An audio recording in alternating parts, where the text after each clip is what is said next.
Bueno, egunon, ni esan dauen bezala, igual perfil ezberdinetakoa naz, ez naz zientifikoa, ez naz ikerlaria, erizaina naz, eta bueno, kontauko dutzu eta apur bat zein izan dan nire ibilbide akademiko eta profesionala, eta gero bebai, azalduko zuet pixkat, erizaintzan be, igual askotan ez dugula holan modu zuzenian binkulatzen, baina erizaina izan da be, ikertu geinkela eta proiektu ezberdinak eraman aldogula aurrera.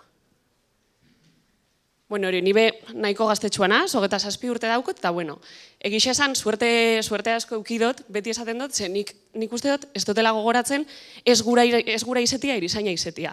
Nik oso argi naukon, ez nauen nahi izan medikua, ez ezer.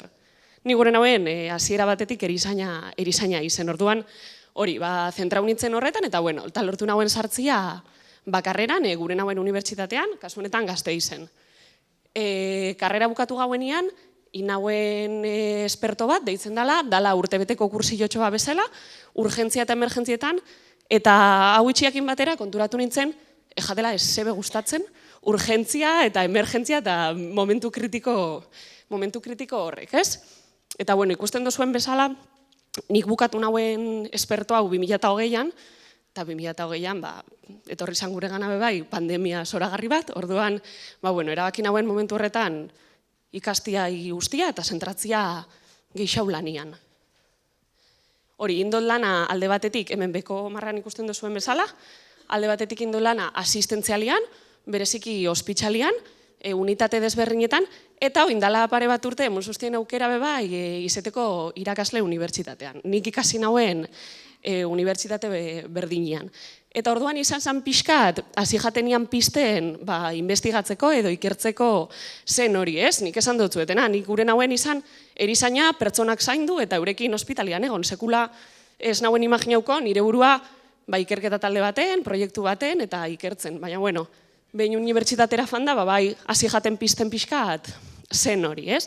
Eta honekin batera, inauen master bat, oin asko gustatzen jaten gai baten inguruan, diela zainketaringarriak eta bizitza amaiera, eta master honetatik abiatuta, oinazinaz doktore gotza HUn, medikuntza eta kirurgiako programan. Eta irakaskuntza eta gero, ointxe bertan berriro ospitalera bueltaunaz, HDen txiki baten dau, baina gaur egun be erizainanaz, ospitalian, eta konpaginatzen dut bi gauzak, lana pazientiekin eta familiekin eta ikerketa. Hori, esan dut zueta zieran, ez? Askotan erizaintza eta holako graduak igual ez die erlazionatzen zuzenian ikerketakin, baina nik gurotzueten agerturatu hona da bebai, hori, naiz eta oso argi euki, guk segure dugun izan, karrera danek daukiela salida diferentiak, ez? Eta kasunetan be, hau gertatzen da. Osa, guk igual ez dugu zuzenian itxelan molekulekin eta, baina aldogu gauza asko ikertu gure profesiorako eta aurrera fateko oso garrantzitsuak dienak. Adibidez hor jarri dutzuetena. Aldogu ikertu osasun mentalan inguruan. Aldogu ikertu itxen dugun teknika desberdinen inguruan. Aldogu ikertu irakaskuntzan inguruan. Hau da, guk nola beste ikasle batzui nola irakatsi. Eta aldogu ikertu bebai, pertsona ezberdinek edo paziente ezberdinek daukien osasun beharren inguruan, no? Berderaz necesidades esango gauena. Eta nire ikerketa, edo nire ikerketa doia justo lotuta honekin, ez? Osasun beharrekin.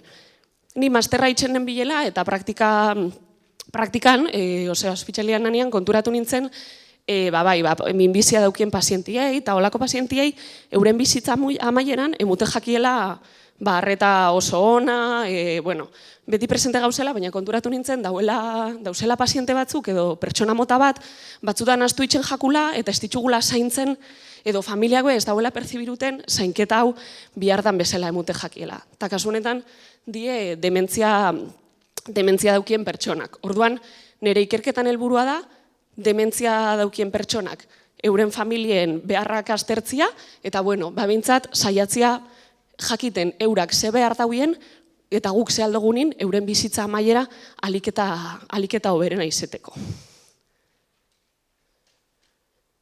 Eta hau nola itzen dan? ikerketa mota hau deitzen da ikerketa kualitatiboa edo esaten dana, eta nik itxen dutena da, osea, zela ikertzen dutenik, ni ez naz egoten laborategi baten gauza desberdinak itxen, ez? Nik itxen dutena da pertsonekin hitz egin.